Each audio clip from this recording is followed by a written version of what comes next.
Our story begins in a realm beyond time, a place of pure light. There was no darkness there, no sorrow, no conflict, only harmony, music, and the echo of one eternal truth, the worship of the Creator. And in this heavenly world, there was one being unlike any other. His name was Lucifer.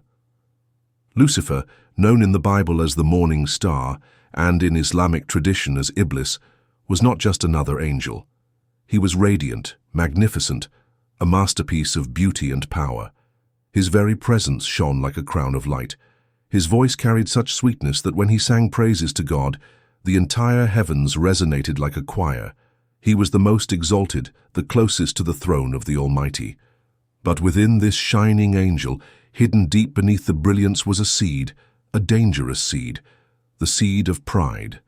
And pride would turn the brightest star into the darkest shadow.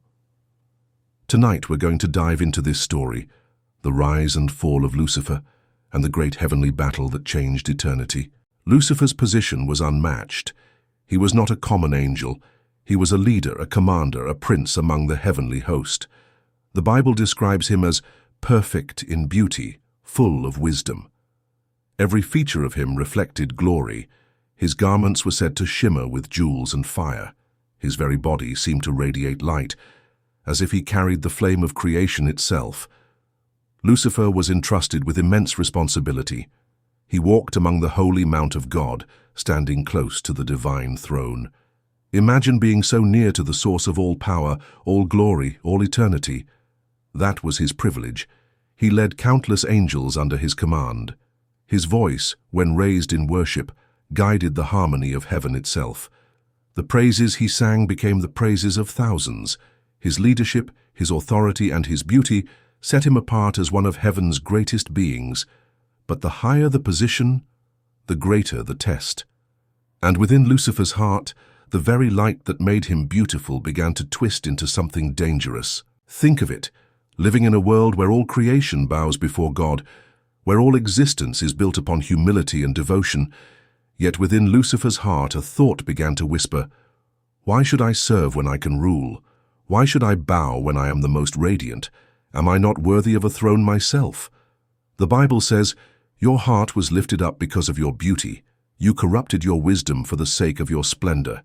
In other words, his very gifts, the beauty and wisdom given to him by God, became the source of his downfall.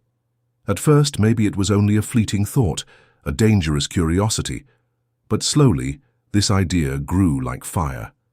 It consumed him. In Islamic tradition, Iblis was not an angel, but a jinn, a being made of smokeless fire. Yet his devotion and knowledge had raised him among the ranks of the angels. That fiery nature gave him ambition, passion, and ultimately, arrogance. He began to believe that he deserved more power, more glory, even equality with God. Lucifer didn't keep these thoughts to himself. He began to speak.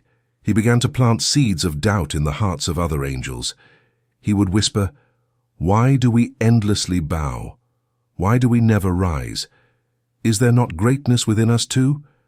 Could we not form our own kingdom, our own throne?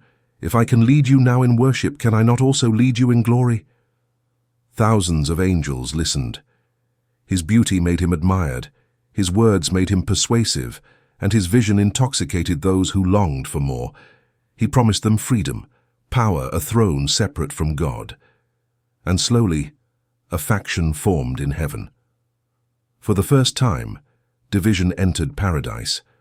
One side remained loyal, proclaiming that God alone was supreme. The other side, enticed by Lucifer's vision, began to dream of a new order, a throne for the morning star. But there was one angel who rose to challenge him, one who carried a name that was itself a weapon. His name was Michael, Archangel Michael. Who is like God? Every time Lucifer claimed power, Michael's very name was a rebuke. Who is like God? None. None can compare. The stage was set. Pride and loyalty, ambition and obedience, two powers both commanding countless angels. Heaven was on the edge of war. Heaven had always been a place of unity, a place where every voice rose in harmony to praise the Almighty. For eternity, The sound of worship filled the skies like music woven with light. Angels knew their role, their purpose, and their joy, serving the one who created all things. But beneath the harmony, a new sound began to echo, not the voice of worship, but of whispering. And the whispers came from none other than the morning star himself, Lucifer. At first, the whispers were subtle. He didn't declare rebellion outright. He moved carefully, cleverly, like a shadow sliding across light. He began with questions, simple questions that seemed harmless at first. Why must all things always bow? Why must worship never end? Does it not seem endless? Does it not seem repetitive? Tell me, do you not feel that you too carry greatness? That you too shine with glory? The angels who heard him hesitated. They were not accustomed to doubt. They had been created for devotion. But Lucifer's words lingered in their minds like a seed. Lucifer would choose his audience carefully. He sought out those who admired him, those who looked at his beauty with awe, those who followed his leadership in song and order. And one by one he began to bend them. If God is infinite, then why should he alone reign? Are we not also made of light? Do we not also burn with fire? Is there no throne for us, no kingdom of our own? Must we forever remain servants, when we too could be kings? These words were like poison wrapped in honey. They tasted sweet, but carried death. And yet, angels listened. Lucifer knew how to persuade. His voice carried music, and when he spoke, it felt like a song that soothed the mind. His arguments were wrapped not in rage, but in beauty. He didn't thunder against God, at least not yet. He spoke as if he was offering freedom. You were made for more, he would say. You were made to rise, to shine not under another's throne, but upon your own. Think of the glory we could have together. Think of the kingdom we could rule. Why must there be only one throne when there could be many? And little by little he won hearts. Some angels recoiled, horrified. They rebuked him. Lucifer, your place is near God's throne. How dare you even speak such thoughts? But Lucifer would smile, his beauty dazzling like fire on crystal, and reply softly, I only ask questions, brothers. I only dream of more. Do we not all dream? In this way, he disguised rebellion as curiosity, pride as vision, and slowly the harmony of heaven began to crack. The seeds of division. The angels who sided with Lucifer found themselves intoxicated by his vision. They looked at his light and believed it was proof of his worthiness. If anyone could lead a new kingdom, surely it was the morning star. And so, in the courts of heaven, quiet divisions began. In gatherings of worship, some sang with less devotion. Some cast glances at Lucifer instead of at the throne. And some began to dream not of serving but of ruling. The holy ones who remained loyal felt the disturbance. They spoke to one another in grief. Something is shifting. Can you feel it? The songs do not carry the same purity. The hearts of some have changed. And among them Michael stood watch. He felt it more deeply than most, for he was the protector, the guardian of heaven's order. His very name, who is like God, was a shield against pride. He watched Lucifer closely. He heard the whispers. He saw the gathering of followers, and his spirit burned with righteous anger. As Lucifer gained more followers, his whispers grew bolder. No longer content with quiet suggestions, he began to boast openly. Look at me, he declared before a host of angels. Is there one among you who shines brighter? Is there one who sings more gloriously? I was made to lead, to command, to rule, and if the Almighty will not share his throne, then perhaps it is time another throne rises. The angels gasped. Some trembled, some cheered, and some turned away in sorrow. Lucifer smiled, for he knew he had revealed only part of his heart. In truth, he no longer dreamed of another throne alongside God. He dreamed of replacing God's throne entirely. Michael's warning. It was then that Michael stepped forward. His voice thundered through the assembly, not with arrogance, but with unshakable truth. Lucifer, have you forgotten who gave you your beauty? Have you forgotten who placed wisdom within you? You were created by the Almighty, and without him you are nothing. Who is like God? Who can compare? None but him. Lucifer's smile hardened into scorn. Michael, always the loyal soldier, always the obedient servant. But tell me, are you truly loyal, or are you simply blind? Look at me, Michael. Look at what I am. Can you not see that I am destined for more, that I was meant to rise above this servitude? Michael's eyes blazed like fire. You speak of rising, but you are only falling. You claim glory, but you seek ruin. Your pride will destroy you, Lucifer, and all who follow you. There is no throne above God's, and there never will be. The assembly shook with the clash of their voices. Angels were torn. Some felt Michael's words pierce them like lightning. Others felt Lucifer's vision ignite their hearts with ambition. Heaven itself seemed to hold its breath. The point of no return. Lucifer turned from Michael and raised his hand high. I am the morning star.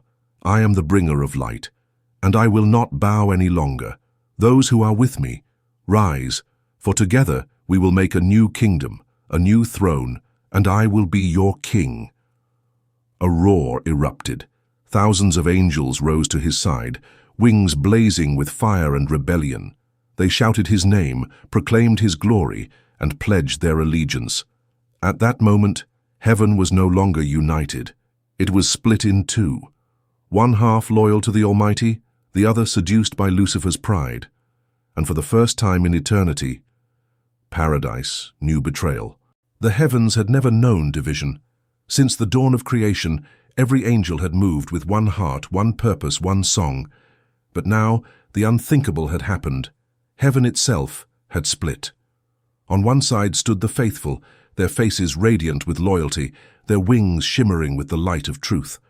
On the other, those who had been swayed, their eyes filled with fire not of devotion, but of ambition. And at the center, standing like opposing pillars of destiny, were Michael and Lucifer. The air trembled with tension. Where once there had been harmony, now there was silence, an unbearable silence, broken only by the beating of countless wings. The camp of the faithful.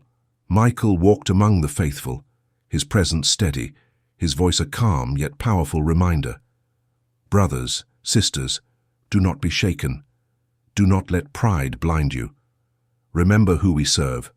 Remember who spoke us into being. Remember the one whose throne shines brighter than the stars. Stay firm, for God is eternal, and his kingdom cannot be moved. The faithful drew courage from him. Some wept at the betrayal of their friends, their companions who had once sung beside them, but now stood against them. Michael comforted them, reminding them that loyalty was stronger than sorrow. Do not mourn for what is lost, he said. Stand for what is true, for truth will prevail, and pride will be cast down. But even as he spoke, Michael's heart ached. He could not deny the wound that division had carved into heaven. The beauty of unity was shattered, and it would never be the same again. Meanwhile, Lucifer gathered his host like a general before battle. His voice carried not sorrow, but triumph. Look at you, radiant ones. You have chosen wisely. You have chosen freedom. No longer will you bow endlessly. No longer will you live in the shadow of another's throne. You will be rulers, lords of your own dominion. You will share in my glory, for I will rise above the Most High. The rebels cheered, their voices echoing like thunder. Some stamped their spears against the crystal floor of heaven. Others unfurled their wings, igniting flames of rebellion across the sky. Lucifer's smile widened as he saw the host he had won. It was no small number. A third of heaven's angels stood with him. In his pride, it seemed proof of his destiny. See how many have followed me. Does this not show you the truth of who I am? Look at the multitudes who believe in me. Look at the power I wield. The throne will be mine. His words fanned their pride until it burned like wildfire. The torn ones. Yet not all angels had chosen. Some wavered. Caught between loyalty and ambition, they stood trembling, their wings folding and unfolding, their hearts divided. On one hand, they remembered the eternal glory of God, the source of all light. On the other, they looked upon Lucifer, dazzling in his brilliance, and wondered if perhaps he was right. Can it be wrong, some whispered, to desire more? Is ambition sin? Surely we were made for greatness too. The indecision tore at them, but soon the moment of hesitation would vanish. For heaven was moving toward war, and neutrality could not last. Michael and Lucifer came face to face again, the air between them like a storm about to break. Michael's voice was heavy with sorrow, but strong with conviction. "Lucifer, do you not see the ruin you bring? You were the light-bearer, the closest to the throne. And yet you trade it all for pride. You trade glory for destruction. Repent while there is still time. Turn back before it is too late." Lucifer's laughter rang out, sharp and cruel. "Repent. Turn back. No, Michael, I have seen my destiny, and it is not at the feet of another. It is on the throne itself. I will rise above the stars. I will ascend the heights. I will be like the Most High." At those words, the heavens shook. For in his arrogance, Lucifer had spoken blasphemy, declaring equality with the Almighty.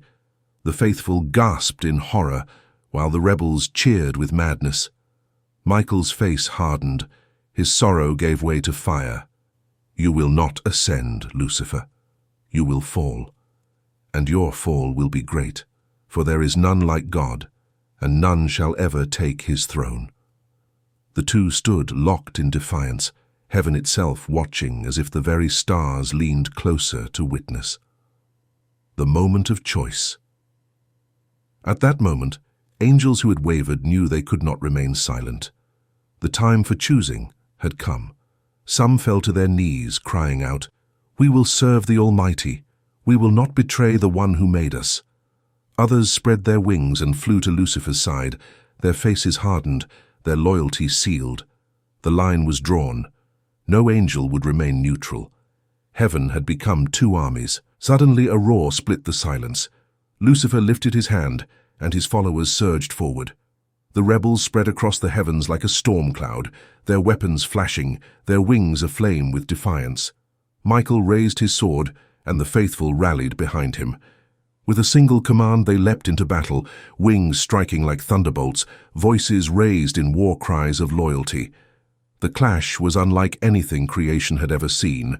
Blades of light struck against spears of fire. Wings collided with wings. The heavens shook under the weight of war. Angels who had once sung together now struck at one another with fury. Brothers turned against brothers, companions against companions. The beauty of heaven became a battlefield, and above it all Lucifer and Michael led their hosts, their eyes locked in a struggle that would determine eternity. The silence of the throne. Through it all the Almighty did not speak. He sat upon his throne silent and unshaken, for he needed no defense. His truth was eternal, his throne unmovable. The battle was not for his sake, it was for theirs. Every angel would reveal their heart. Every spirit would declare where they stood. This war was the dividing line of heaven, and as the battle raged, the fate of Lucifer, of Michael, and of all creation drew nearer to its hour. The silence of heaven was torn apart.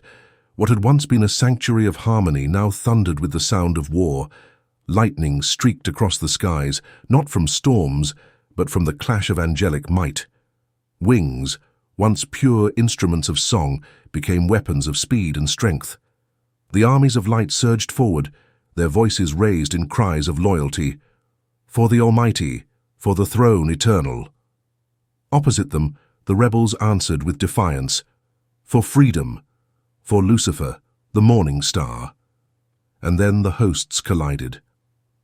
The first blows. Michael led the charge of the faithful, his sword a blade of living light. Wherever he struck, shadows were driven back, and rebels faltered under the brilliance of his strength. Around him, angels loyal to the throne fought with fury, their wings blazing like firebrands, their weapons gleaming like crystals struck by dawn. Lucifer, however, did not stand idle. His own sword, darker but dazzling, shimmered with stolen fire. He moved like a tempest, his wings scattering sparks across the heavens. With every strike, he shouted words of pride, taunting those who resisted. "See how you cling to chains. Break free and you could rule with me." But Michael's answer was always the same, his voice thunderous over the din. "There is no freedom apart from truth. There is no throne apart from God. Their blades met, and heaven itself trembled. Brothers against brothers. The battlefield stretched as far as the eye could see. Angels who once sang the same hymns now clashed with tears in their eyes. Some hesitated, striking only to defend, unwilling to truly harm those who had once been their friends. Others fought with savage abandon, consumed by anger as though pride had stripped them of all memory of love. The sound was deafening. The beating of countless wings was like a storm. The clash of swords was like thunder. Cries of loyalty and shouts of rebellion mingled into a chaos heaven had never known. And above it all, Michael and Lucifer fought on, each strike of their blades sending ripples of power across the armies. The powers of heaven. The faithful fought with weapons formed of pure light, symbols of their obedience and devotion. Shields gleamed with the reflection of God's throne, spears shone with unyielding fire, and voices sang hymns that strengthened their resolve. The rebels, twisted by ambition, wielded weapons blazing with stolen brilliance. Their swords burned like meteors, their shields flashed with false glory. Some had taken on darker forms, their radiance corrupted into a fire that consumed rather than gave light. It was more than a battle of weapons. It was a battle of wills, of loyalty against pride, truth against deception. At the heart of the chaos, the two leaders clashed again and again. Lucifer's strikes were swift, fueled by rage and arrogance. "You cannot win, Michael. Look how many stand with me. Look at the power I wield." Michael parried, his face resolute. "Numbers do not determine truth. Power does not make you right. You have already lost, Lucifer, because you have chosen pride over love." Lucifer's roar split the heavens, and with a surge of strength, he forced Michael back. For a moment it seemed the morning star might triumph. His rebels cheered, pressing the attack, but Michael's eyes blazed, and he lifted his sword high. Light poured from it, brighter than 1,000 suns. "By the command of the Almighty, you will not prevail." Their blades struck, and the shockwave sent both armies staggering. Some fell from the skies, others shielded their faces from the brilliance. The turning point. For all his pride, Lucifer found himself pressed. Michael's strength was not his own. It was given, sustained by loyalty to the one who reigned eternal. Every strike carried not just might, but righteousness, and righteousness could not be broken. Lucifer grew more furious. His attacks became reckless, his words more desperate. "If I cannot ascend, then I will drag you all down with me." The rebels rallied around his rage, but cracks began to show. Some hesitated, their courage faltering as they saw the unwavering faith of the loyal. The faithful, on the other hand, grew stronger. With every hymn sung, with every cry of devotion, they seemed to blaze brighter. It was as though the throne itself breathed strength into them. And Michael, leading them, became a beacon none could extinguish. The war echoes. The battle raged for what felt like ages, though time in heaven flowed differently. Each moment stretched like eternity, yet eternity seemed compressed into the strike of a sword, the cry of a warrior, the beating of wings. Stars themselves dimmed as if watching the conflict. The very fabric of creation trembled, for this was not just a battle in heaven. It was a war that would shape all that was, all that would ever be.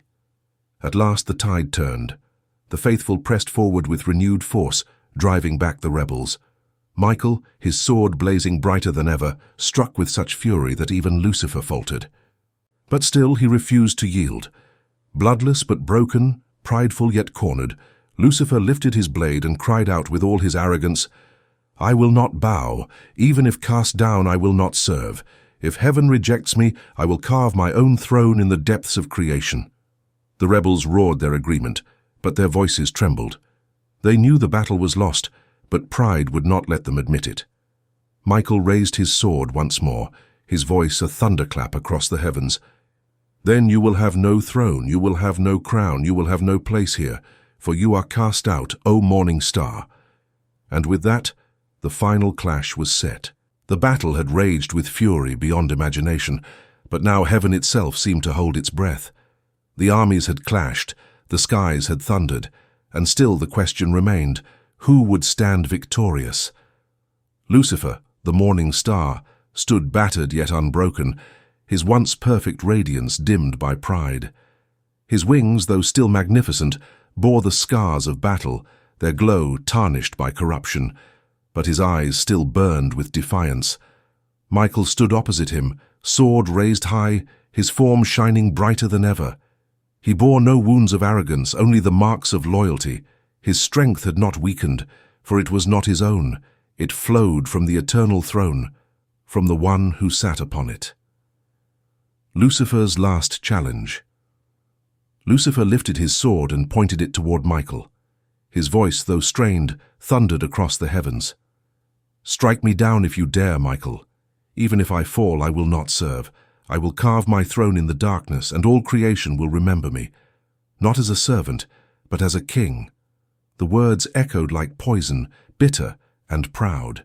His followers roared in agreement, though fear tinged their voices. They clung to his defiance even as despair crept into their hearts.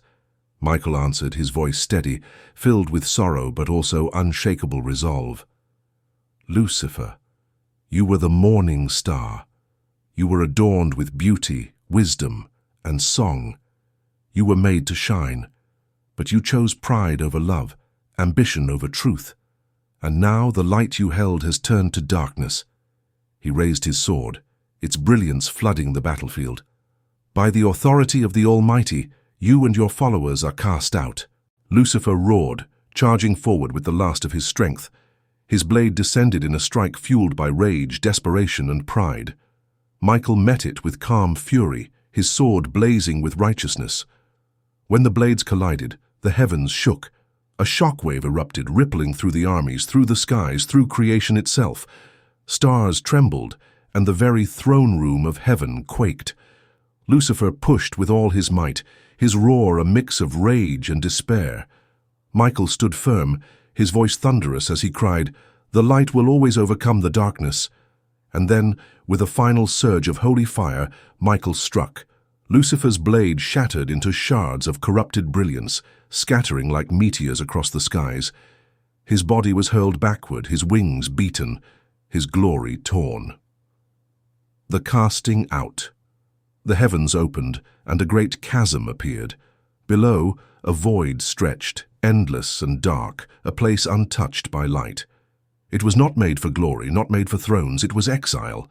Lucifer fell, screaming in fury, "I will not bow, I will not serve, I will rise again, and the world will be mine." His followers, thousands of angels corrupted by pride, were dragged with him. Some wept, others cursed, but all were bound to their master's fate. Wings once bright with heaven's glow became twisted, their radiance extinguished. Their songs turned to cries, their joy turned to torment.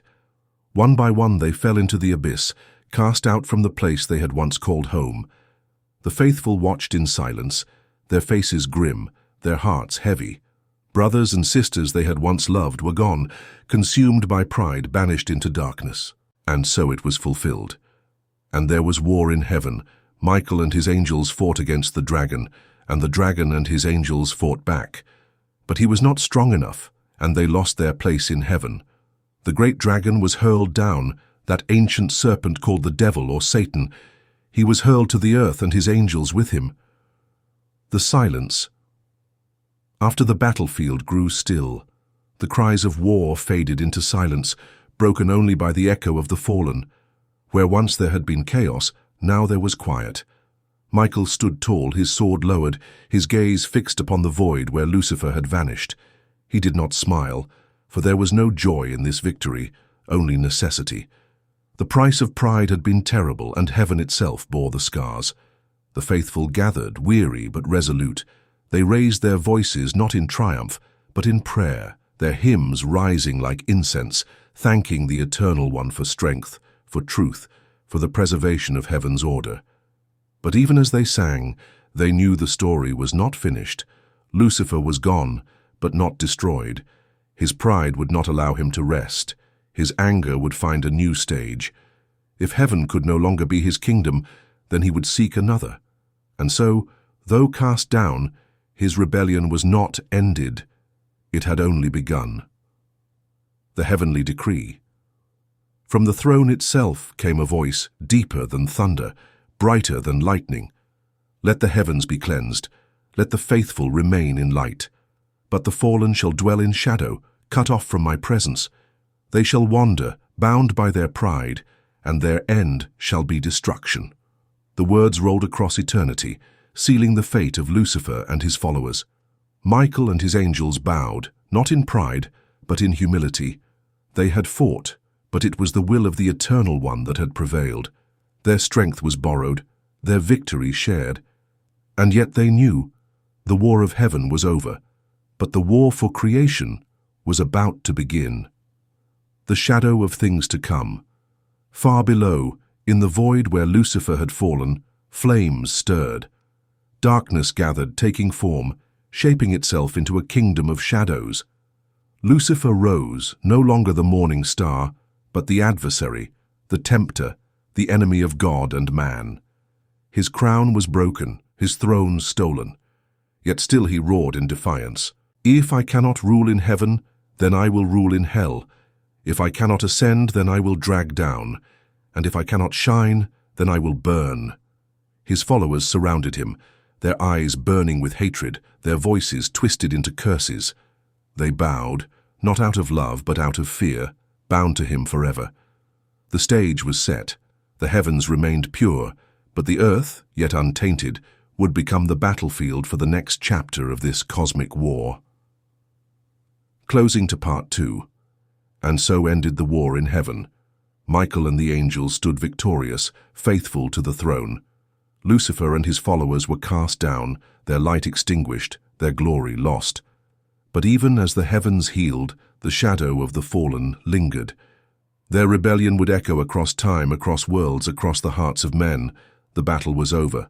The war was not.